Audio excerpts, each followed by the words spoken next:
there's a lot of different methods for teaching kids how to read, but I found this series. It's my top favorite. I used it for both of our kids.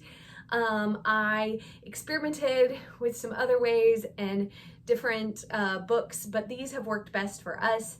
And there's a really clear reason why. And so I'm going to show you start to finish how I teach our kids to read. And hopefully it helps give you a better idea of where you want to spend your money and which readers to buy.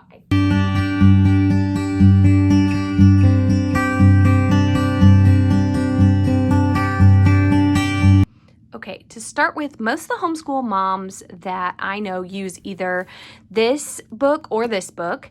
The Teach Your Child to Read in 100 Easy Lessons has been around for 20 plus years. It started out as a curriculum to help special needs kids to learn how to read. And then this is by Jessie Wise.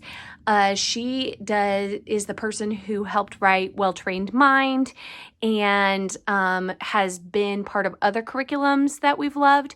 And honestly, reviews-wise, when I ask parents which they like better, usually this is it, but I've tried both, and honestly, I keep returning to this one. So I'll show you them both, and you can decide what is best for you and your kid.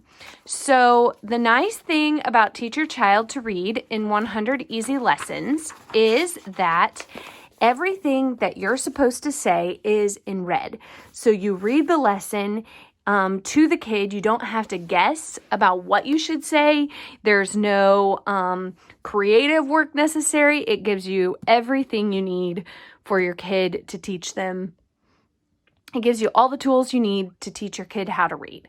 So the first skill that they have you teach the kid is you start with your finger on the dot and you drag it along with the arrow as you're saying the sound. So, s. Okay, and so it goes ahead and works through several different words.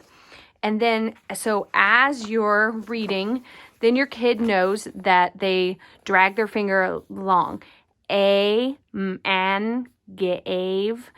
Okay, and so all the way through, you have these practice pieces. So by the time, I think it was lesson 50, I went ahead and moved my kids over to these readers.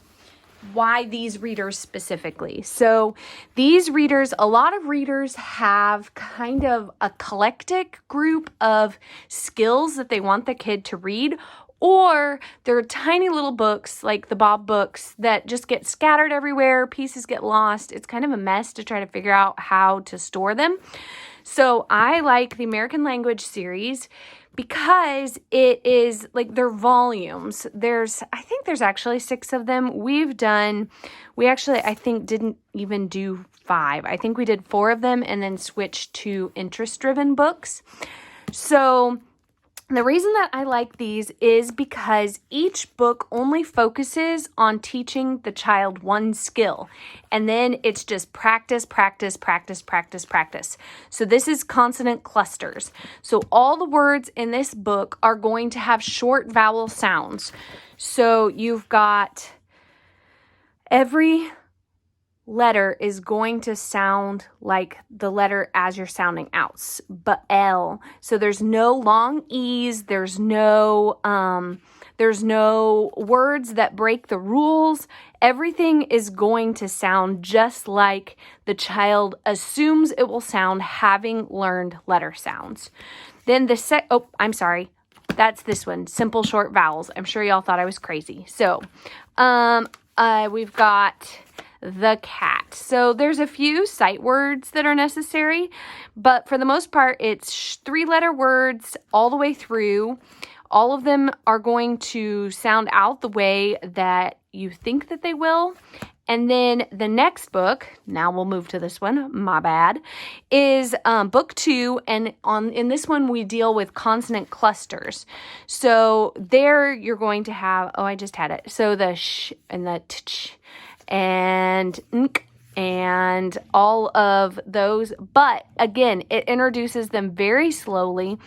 And The stories start out kind of short and then slowly get longer as you get further back.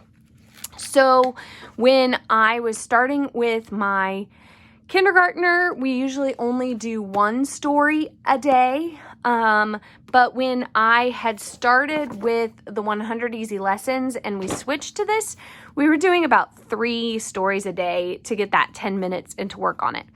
If your kid is struggling and it's taking more than 10 minutes to read one of the stories, I would stop and I would go back. So if you've gotten further back in the book, the stories are getting longer, but it's really hard, your kid isn't getting it in 10 minutes, I just circle back. So we had made it halfway through in kindergarten with Scamp and Tramp with my kindergartner, but he started slowing down. It was starting to be a struggle. So I just circled back and we started reviewing with stuff in this book again, and we'll slowly like cycle up. So if ever they get stuck, usually it's a brain development thing, like they're just not quite ready for that concept yet, and we circle back. So then this one, the third book finally deals with the silent E, so at the end of the word, that makes the A say its name, and then you've got a whole book that practices that concept, and then Controlled Vowels is the 4th book. And by then, they're reading pretty well, and I tend to switch to interest-driven books. So another thing that we've done, we've added reading eggs. If you're a family that includes technology, I feel like that's a fun way to add games to learning. We have a sight word bingo game that we do. I do like the floor is lava and put on an index card different words that they're struggling with or need to work on. That's another thing that I do with letter sounds. So there's a lot of fun ways to like help get the practice in. But again, if it's more than 10 minutes, circle back, try something a little bit easier. Now I'm going to show you this. I'm not quite as familiar with it, but because it's not ever really been a great fit for us. So this is also a scripted lesson. And it tells you at the beginning the things that you're going to need. I've heard from a lot of parents who like it. They actually don't gather all of the supplies for stuff. They just read through and use the book. And so it has both the instructor and the child answers here. And so this one I feel like starts earlier. This one kind of assumes from the speed that it goes through, your kid is going to need to know their letter sounds before you start this. So each letter, they recognize the letter and they know the letter sounds. This one starts on that skill with the educator.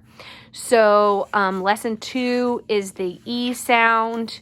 It goes through all of the vowels first and then adds in the consonant sounds. And after the consonant sounds, so there we've got X. So around, let's see, it's lesson 26, your child knows all of the sounds.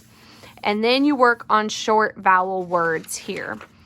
And your kid starts reading these.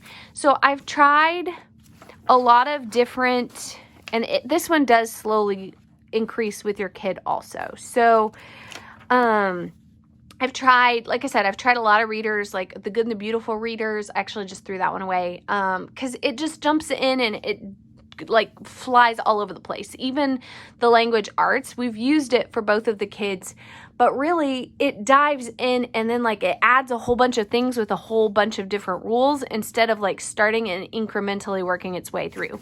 Both of these incrementally work their way through, and so then following up with the readers, like you really can't go wrong. So here you can see like it's at, so the letters are doing, the words sound exactly the way you think they should based on the letters. So by lesson 80, we have the silent E coming in.